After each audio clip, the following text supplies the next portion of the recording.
Welcome back, my super audience. I did say you're all amazing, right? Well, before you judge me for my unique taste, let's take a look at this week's story.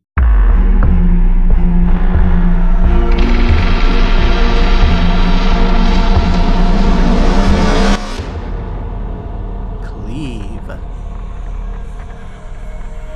In this fanfic, a pony by the name of Candy Heart, trying to become one of the most powerful unicorns in Equestria, casts a spell to remove all of her flaws. Instead, she ends up creating Lyra and Bonbon, two beings that look nothing like the original. Oh, and Lyra takes her horn too. Candy then loses it, getting arrested, leaving Lyra and Bonbon alone in their home.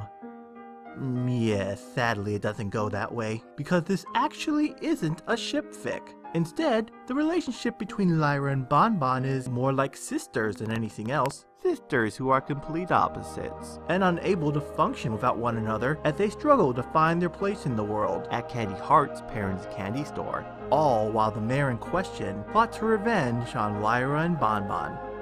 Kinda like Carousel, there were plenty of times where I felt like this story could have stood on its own as more of a slice of life fic rather than a dark one, with the bulk of the story centered around Lyra and Bonbon getting used to their own lives and reopening the candy store. And much like Carousel, my favorite parts are where they succeed in meeting new ponies and are successful in running the shop together.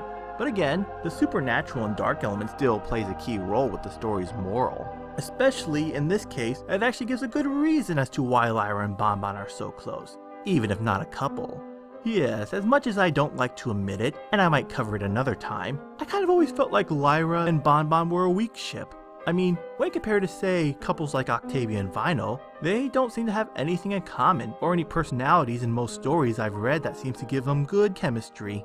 But it's here, of all things, a non-ship fic, that I felt the strongest connection between them, most of which having to do with the spell that brought them to life, only giving them certain traits and personalities, while leaving out others that are vital to become a successful individual. Bonbon being neat, organized, and straightforward, her mind only at peace when she's either cleaning or doing something that's related to candy, and the inability to socialize with any pony besides Lyra, which Lyra does, yet she's horribly unorganized and has trouble with reading and numbers. So much so, it almost feels like a relief to them when Candy Heart comes back for her revenge.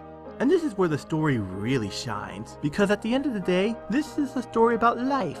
While you can say Carousel's moral is more about the importance of finding a balance between independence and family, this one is more about how precious life is in general.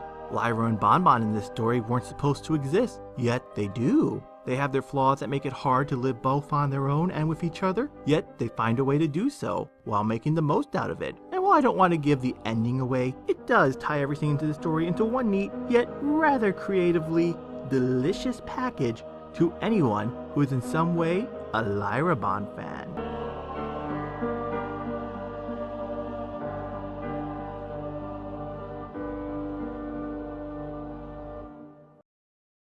Personally, the mares are too sweet for me. I mean, though again, don't expect anyone to be making out.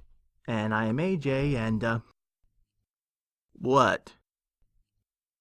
Oh, I get it.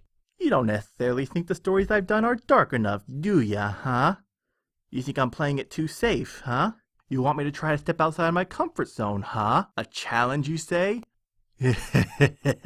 You asked for it.